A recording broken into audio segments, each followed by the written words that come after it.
বাংলাদেশ জামায়াতে ইসলামীর রাজনৈতিক নিবন্ধন ছিল ইলেকশন কমিশনে, সেটি গণতান্ত্রিক উপায়ে ক্যান্সেল করা হয় না। তড়িঘড়ি করে ইলেকশন কমিশনের সামনে দরখাস্ত পেন্ডিং থাকা অবস্থায় আদালত মেজরিটির ভিত্তিতে এই রেজিস্ট্রেশনটাকে ক্যান্সেল করেছে। এর বিরুদ্ধে আমরা আপিল করেছিলাম। আপিল মামলার শুনানি হয়েছে, আগামীকালকে আবার শুনানি হবে। আজকে শুনানিতে মূল কথাটা যেটি এসেছে তার প্রথম ছিল যে প্রক্রিয়ায় আমাদের হাইকোর্ট বিভাগ এই নিবন্ধন ক্যান্সেল করেছে, বাতিল করেছে, এই প্রক্রিয়াটি মূলত ইলেকশন কমিশনের সামনে বিচারাধীন ছিল, বিবেচনাধীন ছিল। ইলেকশন কমিশনের সামনে বিবেচনাধীন কোন বিষয় আদালত এইভাবে ক্যান্সেল করতে পারে না। এটিকে ইংরেজিতে বলে প্রি ম্যাচিউর।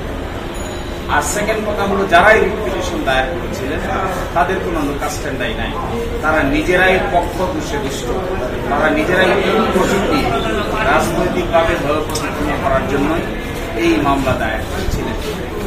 আর সর্বশেষ আমরা বলেছি যে গণতন্ত্রে এইভাবে জামাত ইসলামীর মতো একটি গণতান্ত্রিক রাজনৈতিক দলের নিবন্ধন বাতিল করে দিয়ে মূলত বাংলাদেশের রাজনীতিতে একটি অনিশ্চয়তা তৈরি করা হয়েছিল, যা নাকি ডেমোক্রেটিক প্রসেসকে ক্ষতিগ্রস্ত করেছে।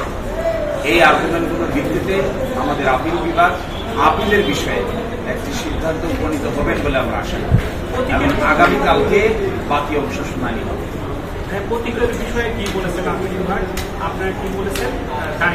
জামায়াতে ইসলামীর দাঁড়িপাল্লা প্রতীক ছিল, আপনারা সবাই জানেন। আজ থেকে না, জামাত প্রতিষ্ঠার পর থেকেই দাঁড়িপাল্লা প্রতীক জামাত ইসলামীর মার্কা হিসেবে নিয়েছে।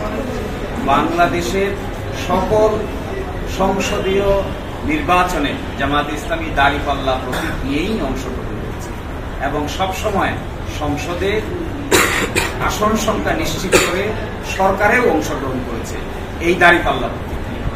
কিন্তু হঠাৎ করে 2016 সালে ফুল কোর্ট সভার একটা সিদ্ধান্তের ভিত্তিতে এই দাঁড়িপাল্লা প্রতীক ব্যবহার না করার জন্য নির্দেশ দেওয়া হয়। আমরা সেটিও আদালতে তুলেছিলাম। আজকে সেটির উপরে আংশিক শুনানি হয়েছে। এই প্রতীক সংক্রান্ত বিষয়ে আগামীকালকে সকাল 9টায় 1 নম্বর আইটেম হিসেবে শুনানি হবে। এরই মধ্যে আমরা চিন্তা ভাবনা করে আগামীকালকে আদালতের সামনে আমাদের বক্তব্য উপস্থাপন